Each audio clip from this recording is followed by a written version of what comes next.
یہ لوگ کھجور کی گٹھلی کے اوپر جو چھلکا ہے یہ اس چھلکے کے بھی مالک نہیں ہیں.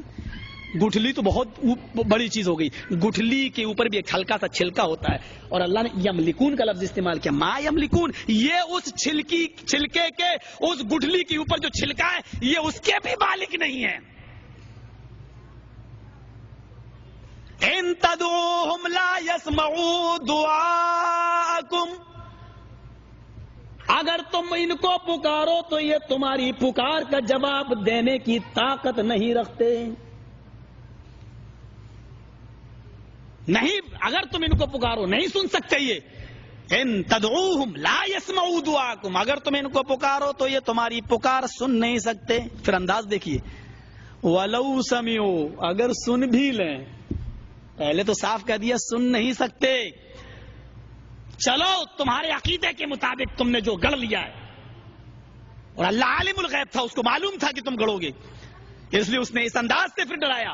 چلو وَلَوْ سَمِعُوا، چلو اگر سن بھی لیا کسی طریقے سے بالفرض محال، مَسْتَجَابُوا لَكُمْ، تو جواب نہیں دے سکتے. سن نہیں سکتے، اور سن لیا تو جواب نہیں دے سکتے. وَيَوْمَ الْقِيَامَةِ يَكْفُرُونَ بِشِرْكِكُمْ، اور قیامت کے دن وہ اپنے رب کے سامنے تمہارے شرک کا انکار کر دیں گے کہ اللہ ہم نے کب کہا تھا کہ ہم سے مانگو، ہم نے کب کہا تھا کہ میرے قبر پہ آؤ، ہم نے کب کہا تھا کہ میرے قبر پہ چادر چڑھاؤ. وہ تمہارے شرک کا انکار کر دیں گے. اسی لیے قرآن نے عقیدہ بتا دیا ہے، نہیں سن سکتے وہ. وَمَا أَنْتَ بِمُسْمِعٍ مَّن فِي الْقُبُورِ، اے نبی وہ نہیں سن سکتے ان لوگوں کی باتوں کو جو قبروں کے اندر دفن ہیں. لفظ قبر پیش کر دیا، قبروں میں جو دفن ہے نہیں سن سکتے. اور ایک جگہ اللہ نے سورہ نمل آیت نمبر 80 میں کہا إِنَّكَ لَا تُسْمِعُ الْمَوْتَى وَلَا تُسْمِعُ الصُّمَّ الدُّعَاءَ. اس لفظ پر غور کیجئے گا. اے نبی آپ اپنی آواز مردوں کو نہیں سنا سکتے. إِنَّكَ لا تسمع الموتى، اے نبی آپ اپنی آواز مردوں کو نہیں سنا سکتے. اور اس کے بعد اللہ نے کیا کہا، ولا تسمع الصم الدعاء، اور اے نبی آپ بہروں کو بھی نہیں سنا سکتے. کبھی غور کیا آپ نے، جب اللہ نے یہ کہہ دیا تھا کہ اے نبی آپ مردوں کو نہیں سنا سکتے، تو مردے کے بعد بہرے کو الگ سے پیش کرنے کی کیا ضرورت تھی؟ پوائنٹ پر نوٹ کرو.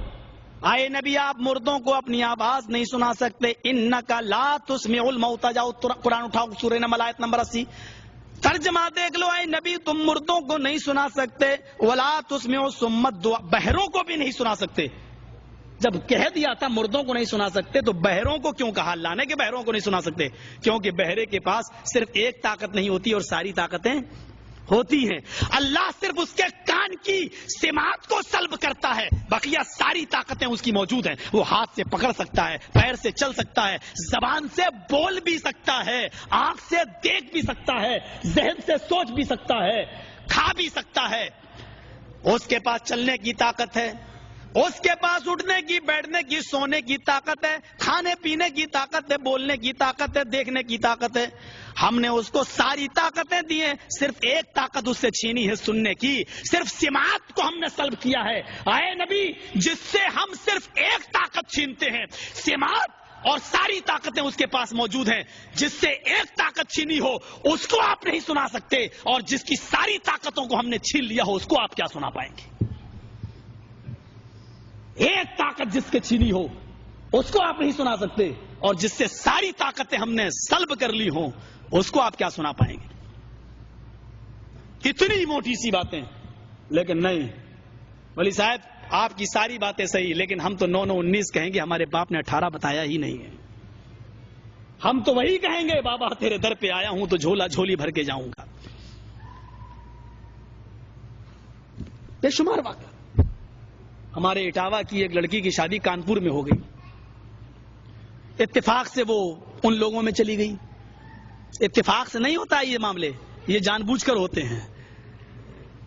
دینداری نہیں دیکھا جائے گا. جب یہ دیکھا جائے گا پراپرٹی ملے، زمین ملے، جائیداد ملے، میری لڑکی سکون سے رہے، تو وہ یہ نہیں دیکھتا پھر باپ کی میں اپنی لڑکی کی شادی کہاں کر رہا ہوں، یہ نہیں دیکھتا.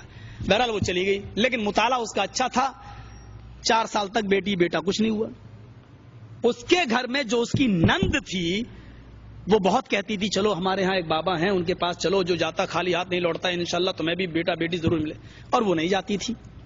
ایک دن وہ غصے میں اپنے بھائی سے کہنے لگی اس کو چھوڑو, طلاق دو. جب بیٹا بیٹی کچھ نہیں ہو رہا, یہ جاتی بھی نہیں ہے, چلو دوسری شادی کر لو, اس کو طلاق دے دو. اس نے جب طلاق کا نام سنا تو چڑھ بیٹھی اپنی نند کے اوپر اور بولی ہے تجھے اپنے بابا پہ بہت بھروسہ ہے کیا؟ بولی ہاں. چل تو دیکھ, اس کے بعد اگر بیٹا بیٹی نہ ملے تو کہنا. کہا اچھا ایک بات بتا, تیرے رشتے نہیں آ رہے ہیں, تو پہلے بابا کے پاس جا. تو کہا دیکھو بھابھی میرا مذاق مت اڑاؤ, تم جانتی ہو میرے رشتے تو آ رہے ہیں لیکن اس کے بعد ختم ہو جاتے ہیں. کہا کیوں؟ کہا بھائی میری شکل اچھی نہیں ہے, میں کالی ہوں, آج کل لڑکے چاہتے ہیں کہ گوری لڑکی ملے, خوبصورت ملے. کہا اچھا اس لیے تیرے رشتے ختم ہو رہے ہیں؟ کہاں. کہا اچھا تو اپنے بابا کے پاس چل اور یہ کہے کہ بابا میرا رنگ کالا ہے, اس کو گورا کر دو. اگر تیرے بابا نے تیرے کالے رنگ کو گورا کر دیا اور تیرا رشتہ طے ہو گیا تو پھر میں چلوں گی تیرے بابا کے پاس. یہ کیا بات رہی؟ کالا رنگ بھی کہ گورا ہو سکتا ہے بابا کے پاس جانے سے؟ کہا جب تیرا بابا تیرے رنگ کو گورا نہیں کروا سکتا تو مجھے بیٹا بیٹی کیا دلوا سکتا ہے؟ اور یہی بات پورے گھر کی اصلاح کے لیے کافی ہو گئی. پورا گھر اہل حدیث, پورا گھر کنورٹ ہو گیا. سمجھا دیا گیا.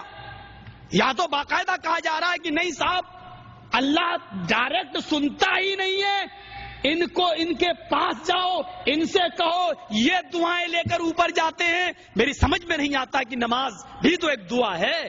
اس میں آپ نے کہا اہدنا الصراط المستقیم صراط الذین انعمت علیہم غیر المغضوب علیہم ولا الضالین, یہ دعا ڈائریکٹ کیسے چلی جاتی ہے؟ میری سمجھ میں نہیں آتی. وضو کے بعد کی دعا ڈائریکٹ کیسے چلی جاتی ہے؟ ان ساری دعاؤں پر تو کبھی آپ یہ نہیں کہتے کہ بابا میری دعا لے کر اوپر جاؤ. صرف بیٹا بیٹی کا معاملہ آتا تو آپ کہتے ہیں کہ بابا میری دعا اوپر تک لے جاؤ, اللہ سے قبول کروا دو, اللہ کو منا لو, اللہ اس کو راضی کر دو. اور ساری دعائیں اللہ ڈائریکٹ قبول کرے, صرف بیٹا بیٹی کی دعا اللہ ڈائریکٹ نہ قبول کرے, یا ٹھیکہ دے رکھا ہو. ذرا غور کرو میرے بھائیو, کیا معاملات ہیں, ذرا سوچئے تو صحیح. اس کو اس انداز سے سمجھنے کی کوشش کرو کہ ایک آدمی تھا, ایک لطیفہ ہے یہ, ایک آدمی تھا وہ ڈائریکٹ کبھی مانگتا ہی نہیں تھا, یہاں تک کہ نماز اور روزہ جیسی عبادت بھی بابا اللہ تک پہنچا دو. نماز پڑھتا تھا, کہتا تھا بابا میری نماز اللہ تک پہنچا دو. ایک دن یہ بیٹھا بیچارہ گاڑی پہ جا رہا ہے اور گاڑی پہاڑ کے اوپر چل رہی ہے, پھسل جاتی ہے, بریک فیل ہو جاتے ہیں, پہاڑ کے اوپر سے نیچے گرتا ہے. لیکن ڈرائیور کو معلوم ہے کہ پہاڑ کے جڑ سے, بیچ سے درخت کی جڑ نکلی ہوئی ہے. اس نے ڈھکن کھولا, کھڑکی کھولی اور کود گیا اور وہ بیچ میں آ کر پیڑ پر لٹک گیا, ایسے نیچے لٹکا ہے. اور ماروتی نیچے گری, گاڑی نیچے گری اور وہ آدمی جتنے بیٹھے تھے سب مر گئے. اب یہ اوپر دیکھتا ہے تو 2 کلومیٹر اونچا پہاڑ, نیچے دیکھتا ہے تو 2-3 کلومیٹر گہری کھائی, پیڑ پکڑا ہوا درخت. آج اس کو نہ اجمیر والا یاد آ رہا ہے نہ کچھوچا والا. آج وہ ڈائریکٹ اس پوزیشن پہ کہتا اللہ آئے اللہ تو مجھے بچا لے. اللہ نے کہا فرشتو ادھر آؤ, تو ذرا دیکھو تو صحیح اس سڑے ہوئے منہ سے کیا آواز نکل رہی ہے. آج تک ڈائریکٹ اس نے میرا نام نہیں لیا اور آج ڈائریکٹ کہہ رہا اللہ مجھے بچا لو. فرشتوں نے کہا اللہ مجھے تو دال میں کالا نظر آتا ہے. اللہ نے کہا کالا کیسے کالا, دیکھ رہے ہو ڈائریکٹ اللہ اللہ کر رہا ہے. اللہ اس کا امتحان لے کے دیکھ, مجھے نہیں بھروسہ ہے کہ یہ تیرے اوپر. اللہ نے کہا اچھا میں اس کا امتحان لیتا ہوں. اللہ نے کہا میرے بندے تیرے اوپر مصیبت آئی, میں تجھے بچانے کے لیے تیار ہوں, میری ایک شرط پوری کر دے. کہا اللہ کیا تیری شرط, جلدی بتا میں پوری کر دوں, تو مجھے بچا لے بس. تیری 20 شرطیں بھی میں پوری کر دوں گا. اللہ نے کہا ایک پوری کر, 20 شرطیں پوری کرنے میں نانی مر جائیں گی, پھر ایک شرط پوری کر. کہا اللہ جلدی بتا کیا ہے تیری شرط, میں پوری کرتا ہوں, تو مجھے بچا لے. اللہ نے کہا میری شرط یہ ہے بندے تو اپنے دونوں ہاتھ چھوڑ دے. اللہ نے کہا میرے بندے میری شرط یہ ہے کہ تو اپنے دونوں ہاتھ چھوڑ دے, اوپر پکڑے ہوئے نیچے. کہا اللہ بات تو تیری ٹھیک ہے لیکن شرط بڑی ہارڈ ہے, بڑی تگڑی شرط ہے.